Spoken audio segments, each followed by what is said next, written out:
Hello दोस्तों, मैं आ चुका हूँ। अभी मजा आएगा ना भिड़ो।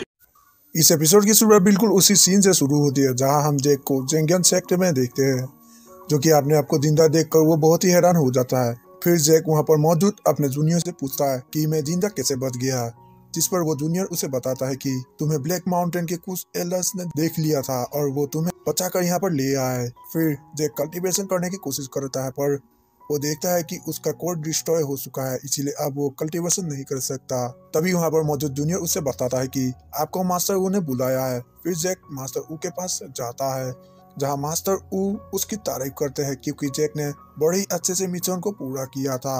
फिर मास्टर ऊ उसे रिवॉर्ड देते हैं। जैक उस रिवॉर्ड को देखकर मास्टर ऊ से पूछता है, ये क्या इसमें तो सिर्फ मॉर्टल्स की आइटम्स ही है। तो उस पर मास्टर वो बोलते हैं कि जिसका कोर डिस्ट्रॉय हो गया है वो यहाँ पर नहीं रह सकता, इसीलिए तुम्हें ये सेक्ट छोड़कर जाना होगा। तो ये सुनकर जैक कहता है, ये सब तो मैंने सेक्ट के लिए ही किया था, फिर आप मुझे क्यों सेक्ट से बाहर निकल रहे हो।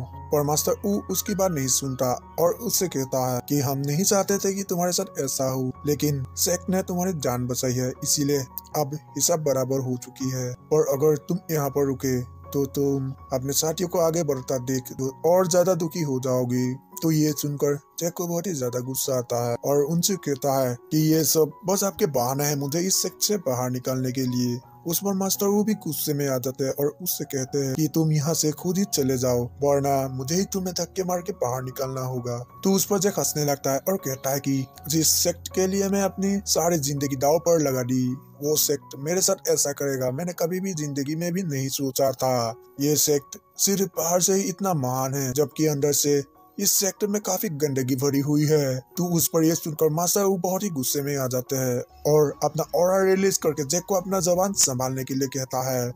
तो ये सुन के जैक वहाँ से गुस्से में जाने लगता है और कहता है कि आज के बाद मेरा इस सेक्टर से कोई भी रिश्ता नहीं है। तभी हम देखते हैं कि मास्टर ऊ के पास स्वांग भी आ जाती है। स्वांग उनसे पूछती है, मैंने अभी जैक की आवाज सुनी थी, वो कहाँ गया। मास्टर ऊ स्वांग से पूछता है कि आप उसकी स्पिरिचुअल बॉडी की हालत कैसी है, लेकिन स्वांग उनकी बात नहीं सुनती और वो अभी भी जैक के बारे में ही पूछ रही थी। तो उस पर मास्टर ऊ उसे बताता है कि जैक का कोड डिस्ट्रॉय हो चुका है और सेक्ट के रूल्स के हिसाब से अब जैक हमारे सेक्ट में नहीं रह सकता।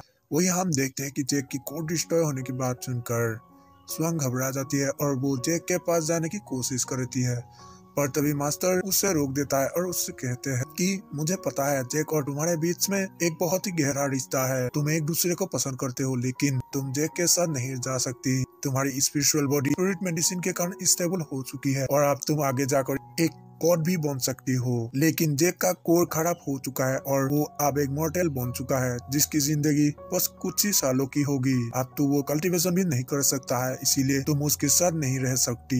लेकिन स्वांग उनकी बात नहीं सुनते हुए जैक की तरफ जाने लगती है। तो ये देखकर मास्टर ऊ कहते हैं कि इससे जैक की ही भलाई है, अगर तुम उसके साथ रही तो तुम्हारी स्पिरिचुअल बॉडी के कारण तुमसे शादी करने के लिए बहुत पावरफुल डिसेबल्स तुम्हारे पास आएंगे और जैक के पास अभी कोई पावर नहीं है और हो सकता है हमारे दुश्मन भी तुम्हारे पीछे आए। तुम तो उन दुश्मनों से बच जाओगे, पर जैक अभी पावरलेस है, इसीलिए वो मारा जाएगा। लेकिन फिर भी स्वांग मास्टर की बात नहीं सुनते हुए जैक के पीछे जाती है। उसके बाद हम जैक को सेक्ट से बाहर जाते हुए देखते हैं, जिसे देखकर वहाँ के सभी डिसेबल्स उसका मजाक उड़ा रहे थे क्योंकि अब जैक का कोर टूट गया था। जिसके बाद वो लोग कहते हैं कि देखो कोर टूटने के बाद इसको कैसे सेक्ट से बाहर लात मारकर निकाला जा रहा है।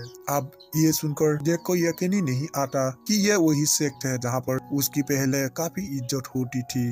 पर जैक को यकीन था कि स्वांग उससे मिलने जरूर आएगी, लेकिन तभी सामने चाओ कोंग आ जाता है, जो कि कभी जैक का दोस्त हुआ करता था और वो जैक का रास्ता रोक देता है। जैक उसे रास्ते से हटने को कहता है, पर चाओ कोंग नहीं मानता। तो जैक उसे धमकी देता है कि अगर तुम मेरे रास्ते से नहीं हटे तो मैं सबको बता दूंगा कि तुम अपने दुश्मन के सामने अपनी जान की भीख मांग रहे थे। तो ये सुनकर जाओ कोंग को बहुत ही गुस्सा आता है और वो जैक पर एक जोरदार पंच करता है, जिससे जैक थोड़ा सा घायल हो जाता है। फिर जाओ कोंग जैक से कहता है, तुम अब पहले वाला जैक नहीं रहे, तुम अब बस एक मॉर्टेल हो जिसको कि मैं कभी भी मसल सकता हूँ। जैक उसे फिर से रास्ते से हटने के लिए कहता है, पर तभी जाओ कोंग उस पर अटैक करके उसे और भी ज्यादा घायल कर देता है। लेकिन जैक खड़ा होकर अपने मार्शल आर्ट्स के दम पर ही जाओ कोंग को पीट के थोड़ा सा घायल कर देता है, जो देखकर वहाँ के सभी डिसेबल्स शॉक हो गए थे कि जैक ने सिर्फ अपने मार्शल आर्ट्स के दम पर ही जाओ कोंग को घायल कर दिया। तो ये देखकर जाओ कोंग बहुत ही गुस्सा हो जाता है और वो जैक पर अटैक करने ही वाला था कि तभी वहाँ पर स्वांग आ जाती है और वो जाओ कोंग को रोक देती है। वही स्वांग को देखकर जाओ कोंग उससे बात करने के लिए आगे आता है, लेकिन स्वांग उसे घास नहीं डालती और वो जैक के पास आ जाती है। फिर जैक उससे कहता है, किसी वजह से मुझे ये सेक्ट छोड़कर जाना होगा, पर तुम चिंता मत करना, मैं तुम्हारे लिए इस सेक्ट में वापस जरूर आऊंगा। पर तभी स्वांग उसे आने के लिए कह देती है, जिसे सुनकर जैक का दिल ही टूट जाता है। पर स्वांग ये सब मास्टर के कहने और जैक की भलाई के लिए ही कर रही थी। फिर वो जैक से कहते कि हम दोनों का लेवल अब बराबर नहीं रहा और अब तुम मेरे काबिल भी नहीं हो, इसीलिए हम दोबारा कभी भी नहीं मिलने वाले। ये सुनकर जैक सैर होता है, पर वो गुस्से में कहता है कि अगर तुम ऐसा ही चाहते हो तो अब मैं तुमसे मिलने कभी भी नहीं आऊंगा और अब तुम मुझसे बहुत ही दूर हो चुकी हो।